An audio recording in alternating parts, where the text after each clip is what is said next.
자, 이렇게 한덕수 전 총리와 최상목 전 부총리까지 잇따라 사퇴하면서 국무위원 숫자가 14명으로 줄었습니다. 정부의 주요 정책을 논의하는 국무회의가 제대로 진행될 수 있느냐는 우려도 커지고 있는데, 자, 그렇다면 몇 명 이상이어야 회의를 열 수 있고, 또 만약에 국무회의가 실제로 무력화된다면 그 다음은 어떻게 되는 건지, 이 내용은 안정식 기자가 짚어봤습니다. 이주호 대통령 권한대행 주재로 오늘 오전 열린 임시국무회의. 국무위원 전원이 참석했는데도 참석한 국무위원은 14명에 불과했습니다. 대통령, 국무총리, 기획재정, 국방, 행정안전, 고용노동, 여성가족부 장관까지 현재 7명이 공석이라서 전체 21명의 구성원 가운데 14명만 남아있기 때문입니다. 당장 정족수 논란이 불거졌습니다. 우리 헌법에는 국무회의가 대통령, 국무총리와 15인 이상 30인 이하의 국무위원으로 구성된다고 돼 있기 때문입니다.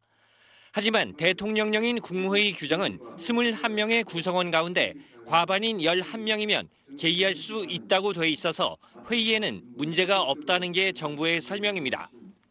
구성원 과반수 이상 출석을 하면 개의할 수 있도록 돼 있기 때문에 과거 사례를 보면 15인 이하가 되는 경우에도 개의를 인정한 사례들도 있는 것으로 알고 있는데, 문제는 추가 탄핵소추나 사이로 국무위원 수가 11명 아래로 내려가는 경우입니다.